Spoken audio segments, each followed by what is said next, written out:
Кимдир болуп жашайсыңар дейт. Ушул балдар менен жашайм, эжем бар. Эжең биринчи курбада инвалид экен, ошонун акчасы жетиштүү деп ошентип коет.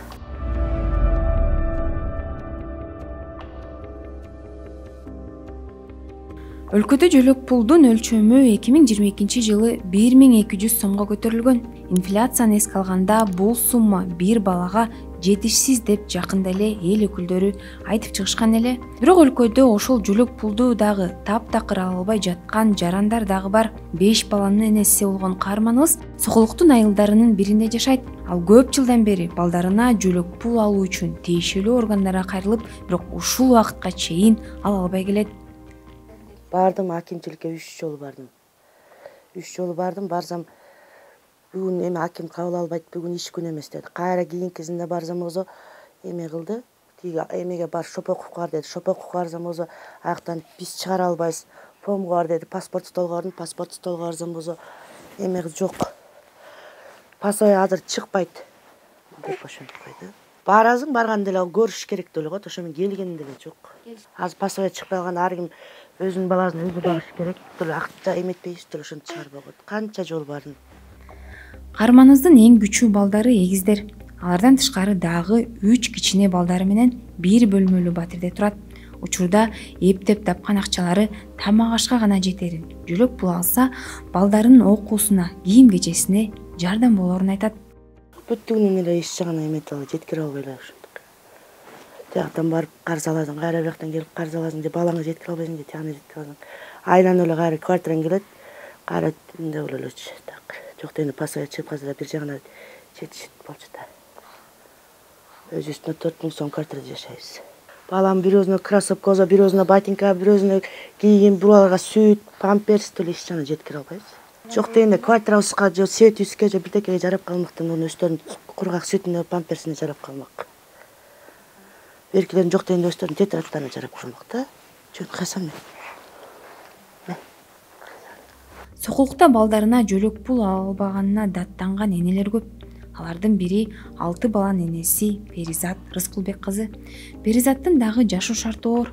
Учурда кичинекей балдары менен авариялык абалдагы батирде жашап жатат. Жер титирегенде мына ушул жерлер түштү, терезенин түбү алдылары, бул жери биягы мурда эле бар болчу. Корком. Ошо балдарымдан корком, жер улам эле титирип атат го ошодон. Мага билбейм, башкаларына билбейм, мага аябай кыйын эле болду да. Бир бутум ошол жакта, бир бутум үйдө. Анан бир күнү ошо барып, эми пособие чыгарып бербейсиңер, эмнеге мен 6 балам бар, квартирада жашасам, мен анда чоңдорго кайрылам десем, ошол жакта соцза эмеде иштеген. Эме деп айтты. Кимге кайрылсаң ошого кайрыл, мага демек президентке чейин кайрыл деди. Мага ошого сөзү аябай катуу тип, мен чындап президентке жазгам, электронный эме менен. Жазсам, жооп келди, бирок мен ага чейин бияка көчүп келгем да.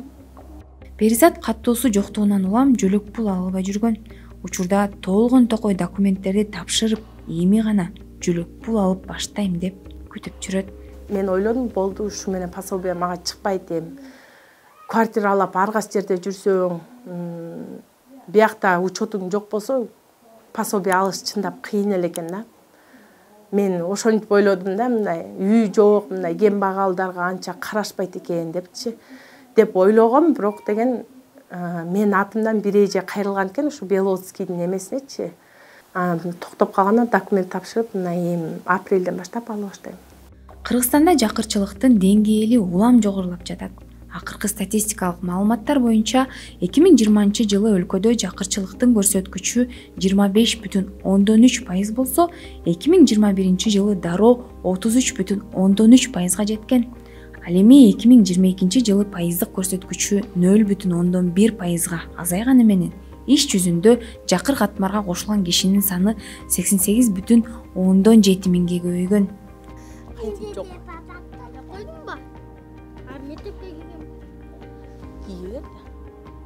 Мындан улам ички миграциянын агымы менен өлкөнүн ар кайсы облустарынан келип, борборго жакын деп чүйдүн четиндеги айылдарда жашап жаткандардын турмуш шарты жылдан жылга оорлоп баратат. пособияны деле карап калган. Кышында обязательно ошо пособияны карап аябай күткөн күндөр болот. Квартирада жашаган, квартиранын акчасын төлөш керек. Квартира бар, көмүр бар дегенде ошонун акчасын күтүп карайбыз. Ошо. Сокулукта негизи каттоосу жок жашап жаткандар көп. Алардын бири 33 жаштагы Айжандын дагы эч бир жерде каттоосу жок. Мындан уламал көп эле кыйналат. Ушундай мен жашаган жерим квартирам, бияктын баары эмне аралаш. Бияга кийим чай ичсек, бияга бут кийимдер батпай койду. Бияга каяна эметерин билбей, шартым балдарым кичинекей, школдо окуйт азыр, мектепке кетишкен. Ушундай мо каяна коерин билбей, аралашып, 2 комнат болсо сом болмакты магачы ошо. Квартира булагы ошо. Бүт мо эмне кыларын билбей, өзүм ооругандан кийин эчтеке кылгым келбей калды. Бүт аралаш. Биягында бут кийим чечип, бияганы ичсилса, эптеп эле эметип атам да, шартым жок ошо. 2 комнат болсо сом болмакты магачы. 1 комнат деле батпайт экенбиз. Апам келип вообще эле анда тыгылып калабыз, ошондой болуп атат да, шартым жок ошо. Ошондой эле Айжан дагы жөлөк пулга муктаж экенин билдирди. Себеби ден соолугуна байланыштуу иштей албайт. Анын үстүнө балдары дагы кичине жана апасынын дагы майыптыгы бар. Ана учетко да жок да бияктачы менде. Времени эле тургам да, паспорт алганда кайра чыгарып ийген да. Өзүм мындай боляга чыгып жүрчүмүн мындай, жумуш болгондо анан кээде кафеге чыгып калчумун. Андан эле чыкпай калдым, өзүм ооруп, балдарды карап, пособие ала албай атам да.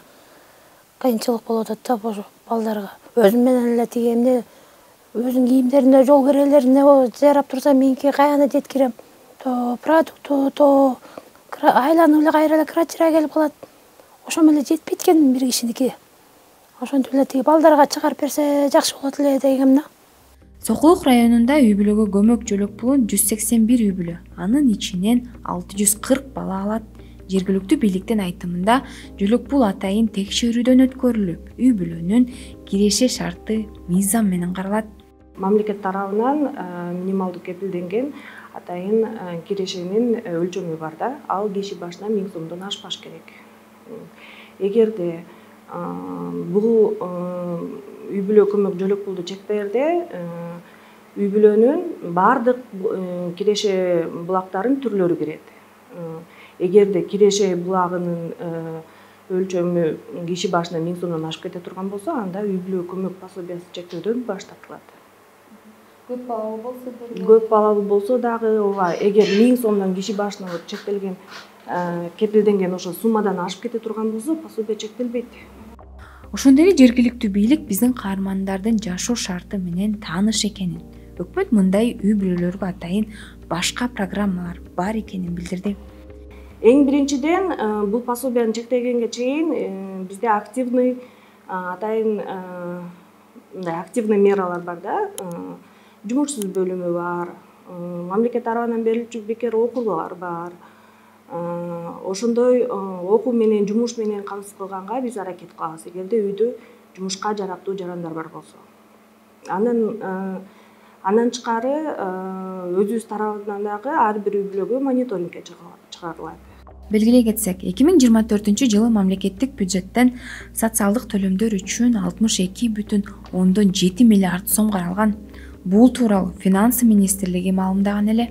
Ошондой эле өкмөт социалдык төлөмдөргө бөлүнүп жаткан быйылкы чыгаша былтыркыдан дээрлик 2 эсеге чукул көп экенин айткан. Бирок соңку жылдары өлкөдө пенсия, жөлөк пул жогорулаганы менен инфляцияга байланыштуу кымбатчылык күч алууда.